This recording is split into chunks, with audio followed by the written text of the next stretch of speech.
Imagine if I asked you to subtract 5,863 from 9,248. See, as you're subtracting in your head, what if I interrupted you and asked you to give me directions to your house? See, you would have to stop working the math problem in order to hear what your mouth was saying.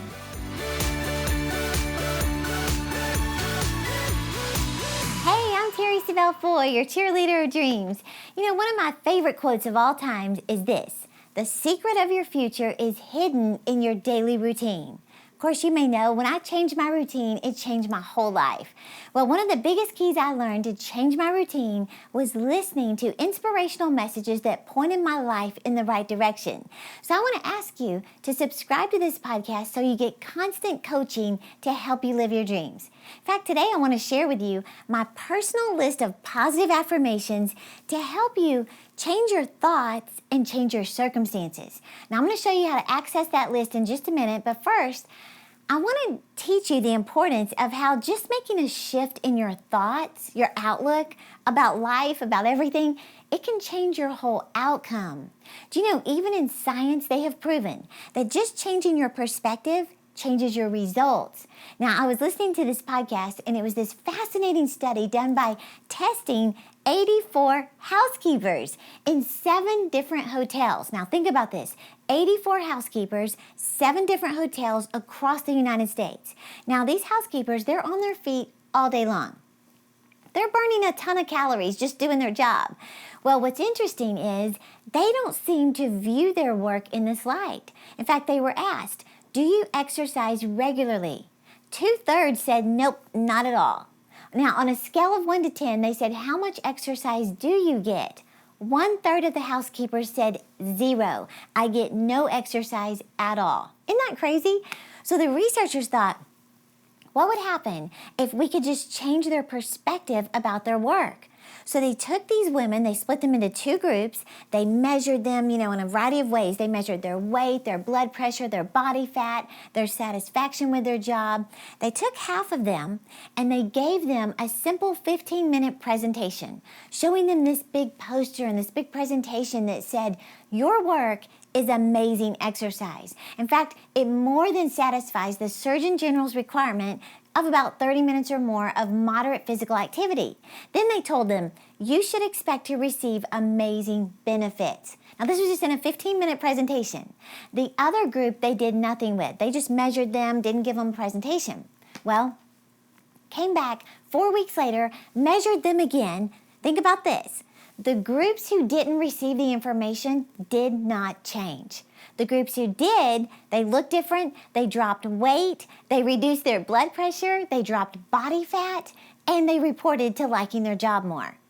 The researchers thought, what in the world? They said they were fascinated. Just changing their perspective about their workday affected not only their health and their well-being, but this was without even changing their behavior. Now, keep in mind, they didn't join a sports club. They didn't take on more jobs. Science was just proving that having a different perspective about your life produces a different outcome. I thought it was amazing. Well, the point is, you can take 2 people, put them in the same circumstances. One is complaining, enduring life. The other is joyful, grateful, enjoying life. See, if you focus on negativity, you're going to be a miserable person. Well, another story I heard recently, I love this. It was about this man. He went to see his minister and was just telling him, "I am so miserable." And the minister said, "Well, let's just do a little exam." So he said he got out his legal pad, he drew a line right down the middle, and he said, "Let's just start thinking about your assets, all the things that are right in your life." He said, "Then let's look at your challenges, all the things that are going wrong in your life." The man started laughing. He said, "I'm not going to have anything on the asset side." The minister said, "That's fine. Let's just go through this exercise to help you overcome your challenges." So the minister started out by just offering condolences, and he said, "First of all, I just want to say that I am so sorry to hear about your wife passing away." The guy said, "What are you talking about?" He said, "My wife didn't pass away." He said, "She's alive. She's healthy." The minister wrote, "Oh, has a healthy wife, alive." Then he said, "Well, before we go any further, you must be devastated about your house burning down. You're left with nothing." The guy said, "My house didn't burn down. I've got a nice house." So he said, "Oh, has a nice house. Then he said, well, one last thing before we get started. I'm very sorry to hear about you getting laid off from your job. You lost your job. You have no income. How are you going to make it? The guy said, where are you getting this information? I didn't lose my job. He said, I have a nice job. He said, oh, has a nice job. The man caught on. He said, give me that list. So he wrote down a dozen other things he had to be grateful for. He said he walked out of there with a whole new attitude. Well, what happened? His perspective was just off a little bit. He was so focused on the negative that he overlooked anything positive in his life. He got a whole new outlook on his life by just shifting his perspective. Well, how do you change your thoughts in order to change your perspective or change your circumstances? Well, I want you to notice David in the Bible. This represents David, slingshot. David's perspective, when he came up against that massive giant Goliath, he could have been discouraged, intimidated, scared. But think about this. He never called Goliath a giant. Everybody else did. They magnified how intimidating he was, but David called him an uncircumcised Philistine. He didn't focus or magnify the obstacle. In fact, David said with his mouth, this day I will defeat you. Here's the key. I heard Joyce Meyer say, he defeated him with his words before he ever released the stone. She said this, you can't defeat your Goliath with your mouth shut. So here's my main point today.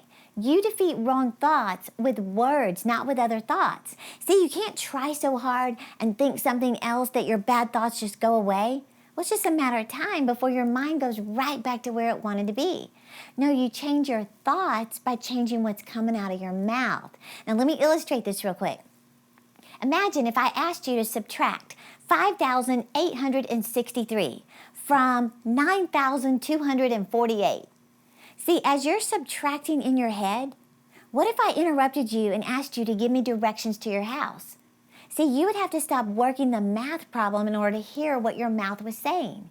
Your words giving me directions would take over the thoughts about the math problem. Try it. So David said with his mouth, I will defeat you. My point is, you can talk yourself into being defeated or being victorious. So here's what I want you to see. Each time you speak God's word and each time you speak positive declarations, things are changing. When the enemy comes at you with negative, oppressing thoughts, how are you going to get control of your thoughts? It's right under your nose. You just have to use it. And remember this, the size of your challenge is an indication of the size of your calling. So whatever you're dealing with right now, start speaking those positive declarations over yourself. Your words are going to create the circumstances of your life. Now, if you want to change your circumstances, you have to do what God instructed us to do. He said in Job, thou shalt decree a thing, and it will be established unto you. So just as David defeated Goliath with his words before he ever released the stone, that's what you need to start doing. Speak to your giant of weight loss, debt, unemployment, loneliness, a lack of energy, a slow metabolism. In fact, I want you to get my personal list of positive declarations that I have taped to my mirror in my closet and speak them out loud over yourself. I'm convinced if you'll start changing what you're saying, you'll change what you're seeing. So I hope you enjoyed that because I want you to see results in your life, and I'm telling you it's all connected to what's going on right here. So let me just recognize our YouTube subscriber of the week. I don't have my paper.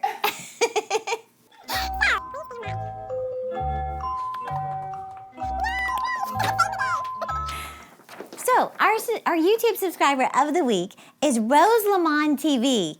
Rose Lamont, I like that.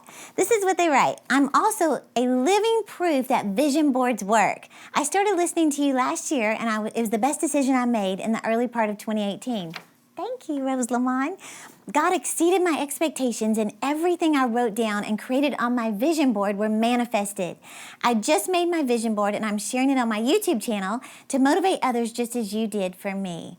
Thank you so much, Terry. You're awesome. Rose Lamont, I am so happy for you. Just keep checking them off and go for the next one. That's why I want you to have my personal list of positive affirmations. All you have to do is click the link in the description or go to terry.com/affirmations to get my personal list that I speak over my family, my finances, my fitness, and my goals every morning. And don't forget, For more consistent motivation, follow me on Instagram, Facebook, Twitter, and Pinterest. Find my handles below, or click that little subscribe button for weekly videos to make this your best year yet. And remember, I'm cheering you on to live your dreams.